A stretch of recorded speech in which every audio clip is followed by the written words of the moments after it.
ലോകത്തിലെ ഏറ്റവും ശ്രേഷ്ഠമായ ഭരണഘടനകളിൽ ഒന്നാണ് ഇന്ത്യയുടേതെന്ന് എനിക്കറിയാം. പണവും പ്രിവിലേജും ഉള്ളവന് മാത്രമല്ല, ഈ നാട്ടിലെ പാവപ്പെട്ടവർക്കും അന്തസ്സും അഭിമാനവും ഉണ്ട്. നമ്മളൊരു ലൊക്കേഷനിലേക്ക് ചെല്ലുന്നുണ്ട്, എന്തുകൊണ്ട് അവർക്ക് അത് പറയാൻ പറ്റുന്നില്ല, എന്തുകൊണ്ട് അവർ ഭയപ്പെടുന്നു എന്ന് ചോദിച്ചാൽ അത് അവരുടെ മാനസികാവസ്ഥയാണ്. അവർക്ക് ആ ട്രോമ ചിലപ്പം എങ്ങനെ പ്രതികരിക്കണമെന്ന് ചിലപ്പോൾ അവർക്ക് അറിയത്തില്ലായിരിക്കും. കോടതിയിൽ കെട്ടിവെക്കാൻ കാശില്ലാത്തതുകൊണ്ട് മാത്രമാണ് പല പാവപ്പെട്ടവരും നിങ്ങളെപ്പോലുള്ളവർക്കെതിരെ മാനനഷ്ടത്തിന് കേസ് കൊടുക്കാത്തത്. അവർ ജീവിതത്തിൽ ആദ്യമായിട്ടായിരിക്കും അങ്ങനത്തെ ഒരു അവസ്ഥയിലൂടെ കടന്നു പോകുന്നു. തന്റെ നഗ്നത ആര് കാണണം, ആര് കാണരുത് എന്ന് തീരുമാനിക്കാനുള്ള അവകാശം വ്യക്തിയുടേതാണ്. എന്തുകൊണ്ട് അവർ ഭയന്ന് പരാതിപ്പെടുന്നില്ല എന്നുള്ള ചോദ്യത്തിന് ഇവിടെ അർത്ഥമില്ല.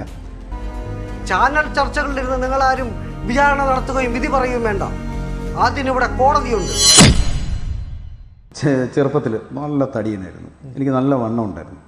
അപ്പോൾ ഈ ചേട്ടൻ, അന്നത്തെ ചേട്ടന്മാരുടെ ഒരു തമാശയാണ്, എന്നെ കാണുന്നെന്ന് എന്നെ വന്ന് എൻ്റെ മുലയ്ക്ക് ഞെക്കും.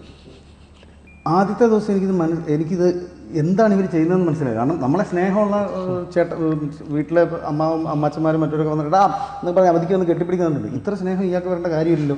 വേദനിച്ച് തുടങ്ങിയപ്പോഴാണ് ഇത് സ്നേഹമല്ല, അവരെന്തോ ഒരു തമാശ കാണിച്ചുകൊണ്ടിരിക്കും. എനിക്ക് പരീക്ഷ എഴുതാൻ പേടിയായി. കാരണം എനിക്ക് പരീക്ഷയല്ല പേടി, പരീക്ഷയാണെങ്കിൽ പറയും, പക്ഷേ ആ ക്ലാസ്സിലോട്ട് പരീക്ഷ എഴുതാൻ പോകണമല്ലോ എന്നൊരു പേടി എൻ്റെ ഉള്ളിൽ വന്നു. പക്ഷേ ഇതെനിക്കൊരു ട്രോമ തന്നിട്ടുണ്ട്. ആ ട്രോമയിൽ നിന്നാണ് അതിനെ അതിജീവിക്കാൻ വേണ്ടിയുള്ള ശ്രമത്തിൻ്റെ ഭാഗത്തു നിന്നാണ് ചിലപ്പം ഞാനൊരു സീനിയറിനെ തല്ലിയിട്ടുണ്ടാവുക, ചിലപ്പോൾ ഞാനൊരു ഗ്യാങ്ങിനെ ഉണ്ടാക്കിയിട്ടുണ്ടാവുക. അതെ.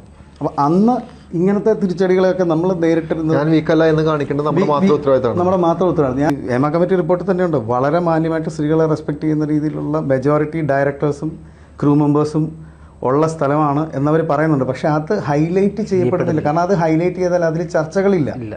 ഇപ്പം എക്സിബിഷനിസം ഉള്ള സ്വഭാവ വൈകല്യമുള്ള ഒരാൾ ഒരു സ്ത്രീയുടെ ദേഹത്ത് സ്പർശിക്കുന്നില്ല.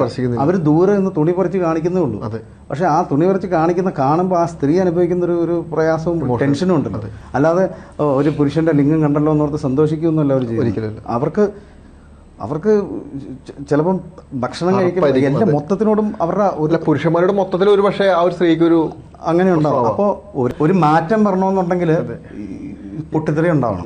തെറ്റുകൾ സംഭവിച്ചാൽ അത് തുറന്നു പറയാനുള്ള ധൈര്യം ഇനിയെങ്കിലും കാണിക്കട്ടെ. എല്ലാ മനുഷ്യനും ഉണ്ടാകുന്ന തരത്തിലേക്ക് സിസ്റ്റം വളരണം.